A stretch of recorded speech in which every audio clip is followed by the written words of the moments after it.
Hello friends, आप देख रहे हैं एनएन स्पोर्ट्स और मैं हूं रवीश। आईपीएल 2020 का स्टेज तैयार है। सभी टीमें आईपीएल खेलने के लिए यूएई पहुंच गई हैं। आईपीएल का पहला मैच 19 सितंबर को खेला जाएगा, लेकिन आपको जानकर हैरानी होगी कि इस बार आईपीएल का खिताब जो भी टीम जीतेगी उसे भारी नुकसान होने वाला है।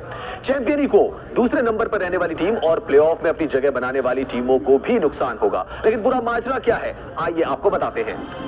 आईपीएल की जो भी विजेता टीम होती है उसे आखिर कितनी रकम मिलती है। हालांकि इस बार इस रकम में भारी कटौती कर दी गई है। आईपीएल के 12 साल के इतिहास में ऐसा पहली बार हुआ है जब आईपीएल चैंपियन की प्राइज मनी में कटौती कर दी गई हो। बीसीसीआई की ओर से इस बात का ऐलान उसी वक्त कर दिया गया था जब आईपीएल मार्च, अप्रैल और मई में होना था। हालांकि इसके बाद से अब तक बीसीसीआई की ओर से इस बारे में कोई भी बात नहीं कही गई है। तो आप आईपीएल के बहुत बड़े फैन हो सकते हैं, आपको आईपीएल के आंकड़े जुबानी याद भी हो सकते हैं, लेकिन हो सकता है कि आपको यह ना पता हो कि आईपीएल जीतने वाली टीम को कितनी रकम मिलती है और पहले आईपीएल से लेकर अब तक यह रकम कितनी बढ़ गई है। अगर आपको पता है तो ठीक है, और अगर नहीं पता है तो ये रिपोर्ट देखिए। आईपीएल 2019 की चैंपियन टीम मुंबई इंडियंस को 20 करोड़ रुपए दिए गए थे। वहीं उप विजेता टीम चेन्नई सुपर किंग्स को 12.5 करोड़ रुपए मिले थे। लेकिन इस बार पता चला है कि ये रकम घटकर चैंपियन को 10 करोड़ और उप विजेता को 6.25 करोड़ रुपए हो सकती है। यानी रकम में सीधे 50% की कटौती कर दी गई है। इतना ही नहीं, प्लेऑफ में पहुंचने वाली टीम की प्राइज मनी में भी कटौती की गई है। बताया जाता है कि कोरोना वायरस के कारण पूरी दुनिया पर बुरा असर पड़ा है। बीसीसीआई भी इससे अछूता नहीं रह गया है, इसलिए फैसला किया गया है। आईपीएल का पहला सीजन 2008 में खेला गया था। अभी तक कभी भी प्राइज मनी में कमी नहीं की गई थी, बल्कि बीच बीच में रकम बढ़ाई गई थी। ये पहली बार होगा कि रकम में इतनी बड़ी कटौती की गई हो। लेकिन अब सवाल यही है कि आईपीएल के पहले चैंपियन को कितनी रकम दी गई थी और कैसे बढ़ते बढ़ते ये 20 करोड़ तक पहुंच गई और उसके बाद ये सीधे 10 करोड़ पर कर दी गई है। तो चिंता की कोई बात नहीं है, बस ये रिपोर्ट देखिए। अब जरा 2 साल पहले यानी कि 2018 में चलते हैं। उस साल फाइनल मुकाबला चेन्नई सुपर किंग्स और सनराइजर्स हैदराबाद के बीच खेला गया था।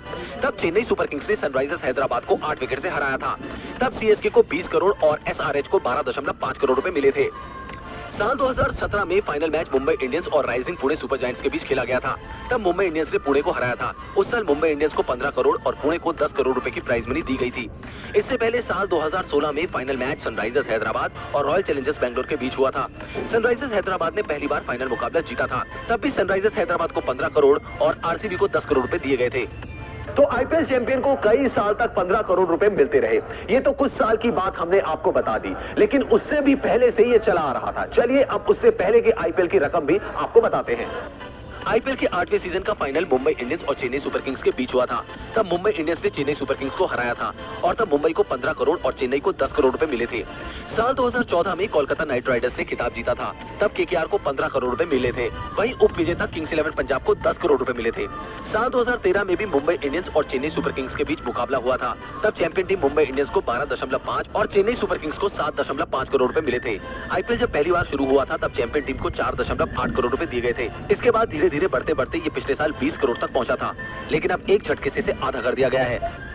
हालांकि जो इनामी राशि को आधा कर दिया गया है वो अगले साल भी जारी रहेगा या फिर इसी साल के लिए ऐसा किया गया है, ये अभी साफ नहीं है। हालांकि अगला आईपीएल भी अब ज्यादा दूर नहीं है। अगर सब कुछ ठीक रहा तो आईपीएल 2021 अपने तय समय यानी कि मार्च, अप्रैल और मई के महीने में होता हुआ दिखाई देगा। इसके बाद आगे भी जो अपडेट होगी वो हम आप तक सबसे पहले पहुंचाएंगे।